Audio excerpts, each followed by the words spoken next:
Hello and welcome to Social Psychology. My name is Johann Auberger. I'm a faculty member here at CMC in the Social Psych team.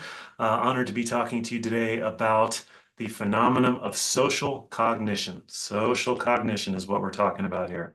The objectives for today are basically to define it, and then we're going to talk about low effort thinking, including schemas. And then we're going to look at some different types of automatic thinking. And then finally, we'll conclude with high effort thinking. So to start with, social cognition, big picture, the definition is basically how people think about themselves and the social world. More specifically, it's how people select, interpret, remember, and use social information to make judgments and decisions. So for instance, if you walk into a crowded room of people and it's a social situation, how does the mind go about navigating the social space? Who do you talk to? Who do you not talk to? Where do you position yourself? What posture do you hold? What is your face doing? Right? All of these things have a very clear uh, source, clear source. And it can be kind of a fun game to play, like what's it going to do next, just by observing what your body does in these social situations. But we'll also, again, lean on the field of social psychology, some research here, and talk about how the mind works. So in order to understand how we think about ourselves in the social world, how we select, interpret, remember, and use social information to make judgments and decisions, we need to differentiate between low effort thinking and high effort thinking. So this is basically two different modes, to simplify, that your mind operates at. The first, low effort thinking. Imagine you get into a car, you drive for 20 minutes, you get out of the car. And as you're getting out of the car, you think to yourself, I don't really remember anything from that drive. That would be an example of low effort thinking, also called automatic pilot. And basically, the key feature of low effort thinking is that we use schemas. We relate to our prior experience in low effort thinking. So if you are in autopilot, um, it is pretty much non-conscious, unintentional, effortless. And it's referring to these previous experiences, we're going to call them schemas, in order to make decisions. So a schema is basically a mental structure. It helps us to organize how we think about people, events, social roles, ourselves. It helps us to interpret new situations. And the more ambiguous the scenario, the more we rely on schemas. So for instance, if you were attacked by a dog in early ages, let's say 4 or 5 years old, a pack of dogs knocked you over, trampled you, they didn't tear you apart, but you just had a really bad experience. You may develop a schema around dogs, and that schema is one of protection, i.e., when any dog shows up now, the first response may be your mind defaulting in a low effort thinking mode to one of a place of fear, a place of protection. Vice versa, if you grew up with a dog, a big Malamute that you loved to death, it was fuzzy and you loved to just grab it and squeeze it and hug it, when you're walking down the street and you come across somebody walking a Malamute 20 years later, you may have the feeling of love activated inside of you based on that previous schema, based on that experience. Again, this concept of being ambiguous in a scenario, in other words, the less frameworks you have of understanding what is happening, the more you're going to rely on a schema. So for instance, if you had no idea who I was, and I started this lecture by saying, all right, we're going to start this lecture with a prayer. There's a good chance that a schema was just activated in your mind based on your previous experiences, based on your experience of religion and prayer specifically. Something just arose for you. Maybe it was a celebration, like, yeah, that's great. I'm religious. I love that. Let's start with prayer. Maybe it was the opposite, like, oh my God, I'm going to turn this off if this guy starts praying. The important piece is that a schema or a mental construct is what caused that decision to happen.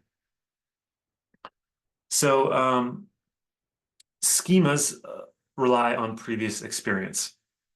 Generally speaking, modern neuroscience is giving us a really cool understanding of how this is happening through neuroimaging.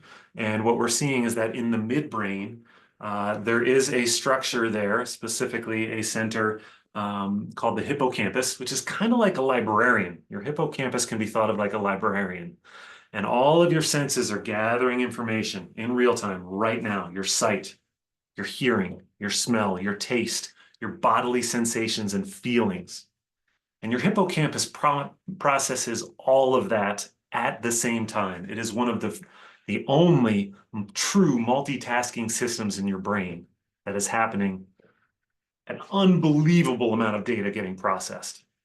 So let's say you're walking down the street, you're talking on your cell phone, and visually there's a stick suddenly on the ground. It's like a straight linear but curvy. It's got a little sheen on it, and it kind of moves a little bit. That image through your senses gets grabbed and processed, excuse me, by the librarian. And what the librarian does is it goes back and looks in the library of previous experiences, and it's like, is it this? Is it this? Is it this? Is it a stick? Is it a snake? And then it gives you the response back. Now, what's really interesting about this analogy is that the librarian likes to be efficient. They're kind of lazy. So the schemas that you call upon the most often, the librarian actually just takes that book and sets it on the counter and leaves it there. It's like, well, you asked for Tolstoy yesterday, you asked for it the day before, you asked for it the day before. I'm just going to like leave it right here. That way, if you ask it from me again, I can hand it to you. We call this accessibility. And the accessibility of a schema is basically those schemas which are more available to us. We are more likely to default to them because we do it over and over and over. So, for instance, if I love horror movies, let's say every night I'm watching horror movies, I watch Saw, I watch all the gory, gross ones, again and again and again. I just love that one. I can't stop with that.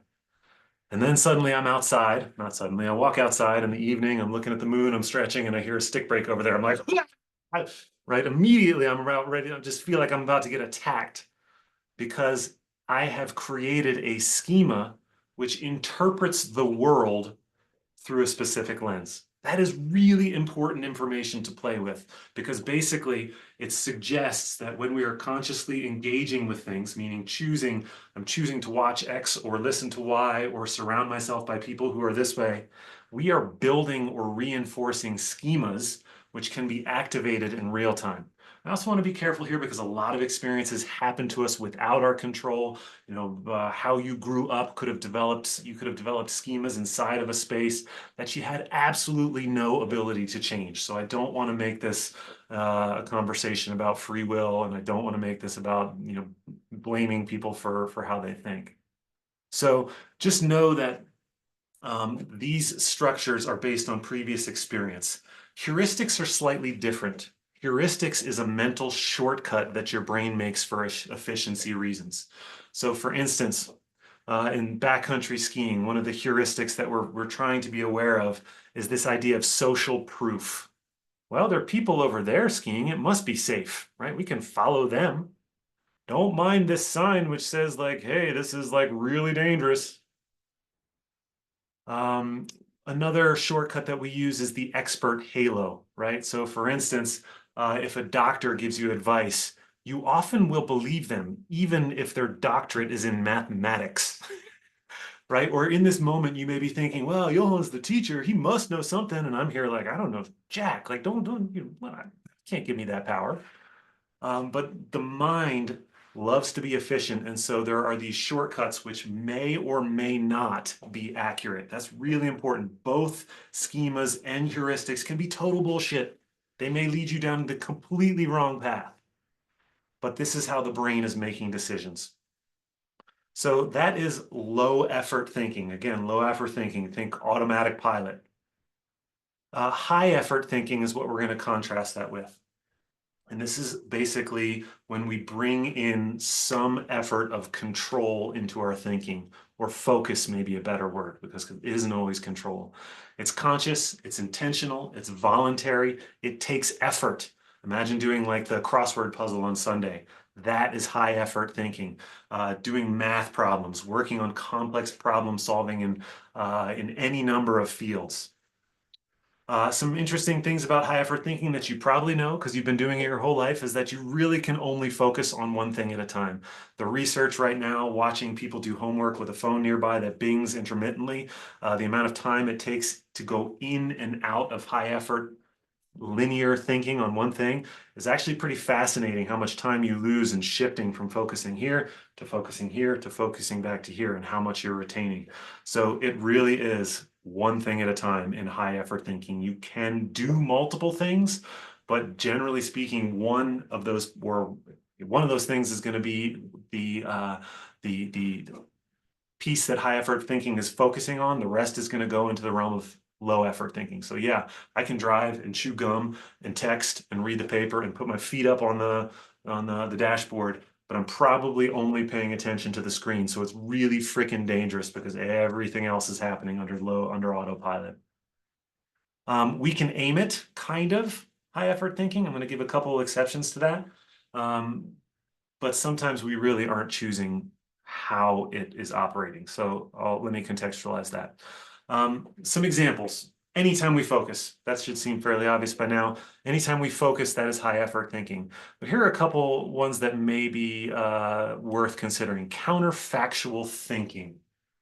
Counterfactual thinking is basically when we use high effort thinking to attempt to change some aspect of the past. It's imagining what might have been, right? So you fail a test and you're walking out there, you're looking at your test, you're like, damn it, I failed by 1 point. If only I'd answered this, I knew the answer to that.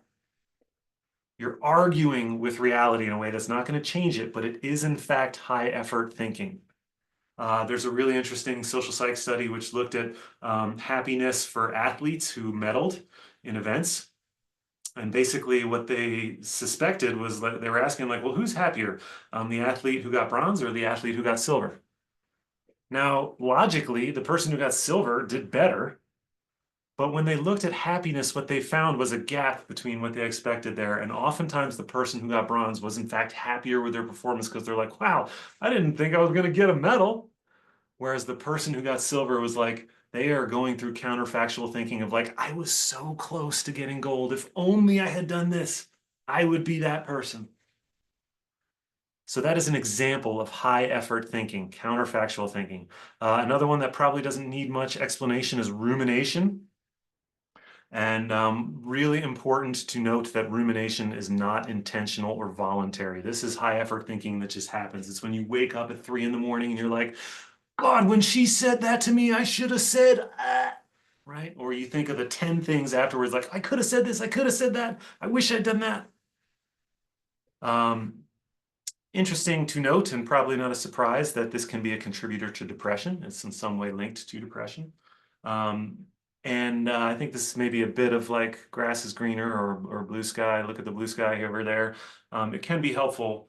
Rumination can be actually a pretty helpful process in that it helps people focus on what they want to do better in the future. So it is possible that we ruminate so long that we come to a decision point where we're like, next time this happens, I'm going to say this, or I'm going to show up this way, or I'm not going to do this, right? So rumination can be generating some form of dissonance, some form of discomfort that causes us to do better, quote unquote, or to change in the future. This aligns beautifully with using high effort thinking to improve our own human thinking. Think of high effort thinking as the checks and balance on unconscious thinking, right? So like for me, I grew up in New Jersey and driving is a place where I have a ton of automatic thinking, which can lead me into some pretty dark places. Like I can just start driving like a jackass, for lack of a better term. And it's completely unconscious. So the way that I work with that is to try and bring in high effort thinking. Somebody pulls in front of me, they cut me off. My first impulse is like this flash of anger and I want to be out the window yelling at them. But if I engage high effort thinking in that moment, I can actually be like, okay, wait, they need it. There's a merge here. They needed to pull in, or they don't know how to drive. They're from New Jersey, right? So it's using high effort thinking as a check and a balance for that automatic thinking. This will be really important when we start to talk about bias and prejudice. It's also really important inside of therapeutic modalities because often in like cognitive behavioral therapy, we are using high effort thinking to look at low effort thinking, to look at the conditioning we've had, to look at the automatic, what's playing through in our minds, and we're trying to use it to change ourselves. I'll conclude by saying that high effort thinking in some instances is a pathway to healing, in that if we think about neuroplasticity, the idea that the brain can change, it's like plastic, and the more we allow a thought to happen, or the more a thought has happened in our history, it starts to create a pathway of efficiency. And the way out of that pathway, the way to change, is oftentimes engaging high effort thinking, which can be extremely challenging. Again, I don't want you to think that I'm suggesting that people who are struggling in life deserve it because they've allowed too much low effort thinking. That's not it at all. It's more this idea that we all have different experiences. And if we're seeking to change, if we're seeking to heal, if we're seeking to do things differently, high effort thinking is often the foundation, right? This whole like you need awareness to precede control. You need awareness first, and then you have to make a decision. Viktor Frankl talks about the last of the human freedoms being the decision to choose. What he's talking about here is engaging high effort thinking. So that's what we got. We're going to go way deeper in class. We're going to do some fun experiments, have some conversations. If you have questions, please write them down and or email them. Looking forward to connecting with you soon. Thank you so much for your time and attention. Yeah, go get them.